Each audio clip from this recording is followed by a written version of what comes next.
Showtime! The Capital G show starts right now.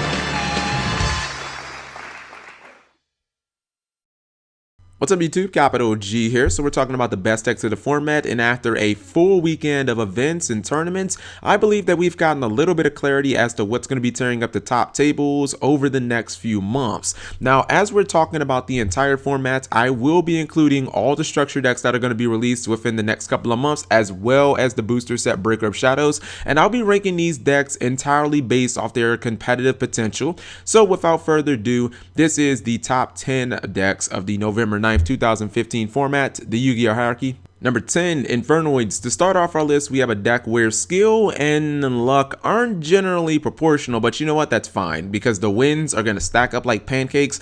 Inferno Woods are fast, they're aggressive, they have plenty of big beaters, and often they can use their graveyard as a secondary source to summon monsters, and the deck has only grown stronger with the release of the very popular side frame Omega, as it gives the archetype a way to replenish its grave resources a little bit each turn. Number 9, Fluffles. Shockingly, with the release of Fluffle Wings, the deck has really started to see some major success in tournaments over the past couple of weeks. Searchability is sometimes considered to be the best ability, and Fluffles have a ton of it, as well as some of the easiest and simple OTKs on this list. Fluffles have a ton of offense, and the deck has a really good Cosmo matchup, even if it is somewhat of a glass cannon of a deck. Number 8, YangZing. Over the last 24 hours, I have to say that I have come completely full circle on YangZings as a deck, and I've decided to add them to this list. My reservations of YangZings have never actually been about the deck. It's always been about people's willingness to actually play it. To my surprise, however, at a regional in Canada over the weekend, YangZings actually took 2 spots in top 8, and I'm talking about first place, and it was pretty shocking as it was 2 different variants. One was the standard variant, the other was the Zephyr Turbo build, which it's quite surprising. See, Zephyrs are pretty much the antithesis of something like Fluffles, as the deck is a defensive powerhouse, and it can be kind of slow in the early game, especially when everybody just wants to go fast like Sonic the Hedgehog. Number 7, Atlantean Mermail. Speaking of blue things that gotta go fast, Atlantean Mermail are just like Fluffles, just without really ever needing to use the extra deck. Well, not that much anyways. Mermail are going to get a huge power boost from Net the Abyss, and the deck is going to get a lot faster, and as we've seen many times in this game's history, one card can make a huge difference in a deck's fate. Gundy, Dragoons, Undyne, they're all at 3, and Mermail, I mean, the plays are so powerful now that the deck pretty much doesn't even need to run traps, and that's really saying something when Abyss Spear is one of the best traps in the game's history. I mean, usually you'll just be winning turn 1, so you don't even really need them. Number 6, Pendulum Magicians. The first Pendulum Nightmare on this list. Next month's Pendulum structure deck will have this baby locked and loaded for competitive play. Pendulum Magicians are a spam the board and try to make infinity as quickly as possible focus-based deck, as most of the OCG was at the time, but the difference is this one has even more copies of Solemn, essentially, with the massive Mist Valley Apex Avian. The deck can summon this by Pendulum Summon, and essentially just, I mean, it can go into state penitentiary level lockdown. Number 5, Serteller Knights. Say hello to S-Knights and goodbye to your summons. Not only do Sertellers have the ability to completely lock down the Pendulum mechanic by main decking Anti-Spell Fragrance, but as a lot of players are starting to do, this deck can run multiple copies of Space-Time Trap Hole and the really powerful right now Horn of Heaven for even more Pendulum and Spaceship hate. This ensures that those little light knights are probably going to prosper while you're left wondering, when the hell do I get to play Yu-Gi-Oh?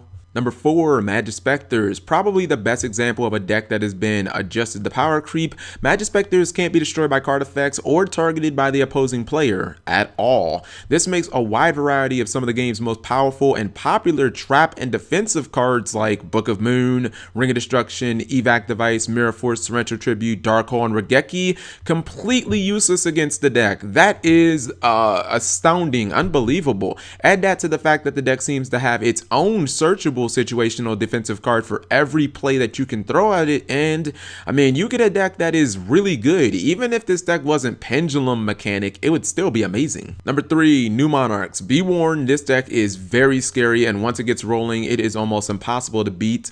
Monarchs rank so high because, in my opinion, they can generally get more out of the first turn than pretty much any deck that we've covered this far without needing to go into Cyber Dragon Infinity.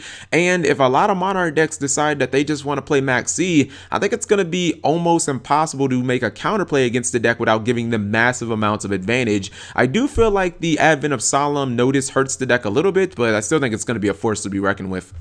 Number 2, Cosmo. Monarchs may be a force to be reckoned with, but the force may be even stronger in Cosmos as predicted on this channel. Not are Cosmos already a top 3 deck in the game right now, but with the spaceships running about, I mean, you could call this deck a flat out menace on the game. Them being immune to targeting is a problem. When you combine that to a resistance to destruction, it makes it a huge problem and an obstacle for just about any deck in the game. I also believe that Cosmos consistently get more out of their battle phase than any deck in the game.